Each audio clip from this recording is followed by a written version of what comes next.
بسم الله الرحمن الرحيم. اللهم صل على محمد. waxaan salaamayaa marka hore telefishinka SBS iyo radio Garowe oo aan xaruntiisa shir jiraayid maanta ku qabtay. shirkiga jiraayid wuxuu ku saabsan yahay saddex qodob oo yaryar baan rabaa inaan kaga hadlo. marka koowaad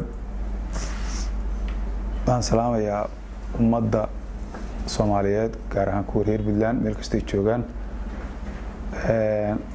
qodobadaas waxa weeye qodobka koowaad waxa weeye waxa jiray bariyaha kan guux baa jiray dadku ay isla dhexmarayeen dadweynuhu ay isla dhexmarayeen niman baa yimi nabad bay wadaan xalana waan ka hadlay radio Garowe waan ka hadlay. waxaan rabaa markaa nimanka yimi inaan dadweynaha reer Puntland aan u iftiimiyo. nimankaas waxay ahaayeen niman la yiraahdo ixtisaam oo wadaad ah way ahaayeen mana ahayn niman mar qabiila waxa isimaana kulli anigu waxaan hubaa waxa ku jiray hal isim kulli anigu inta la sheegay maan arag isim la yiraahdo Suldaan Maxamuud Guuleed baa ku jiray oo reer Burca ah. nimankaasi halkan hadday yimaadeen barnaamijyo qabiyo ah oo aan runtii dadka reer Puntland iyo dadka ay la kulmeen u cuntamin bay la yimaadeen. isma reer Puntland la kulmay ismadiina wixii ay ku yiraahdeen bay wax ka yiraahdeen nabad baan wadnaa bay ku yiraahdeen. ismadiina waxay yiraahdeen nabadda aad ku baaqaysaan iyo nabadda aad wadaan xaggay taala ka haysta ciidamadiina iyo wiilashiina ka haysta dhulka. marka nimankaasi adigu cala kulli xaal hadaladii ay la yimaadeen waxay ahaayeen wax qabiyo ah oo aan suurtagal ahayn oo aan dadka u cuntamin sidaas ay shalay ku tagan nimankaas ku ambabaxeen ee dadka reer Puntland dariiqii aynu haysanay ee xoreynta dhulkeena ahayd ee inaga duwan arintaasi. qodobkaas sidaa u laqa sidaa u qaata wax ka jiraan ma jiraan.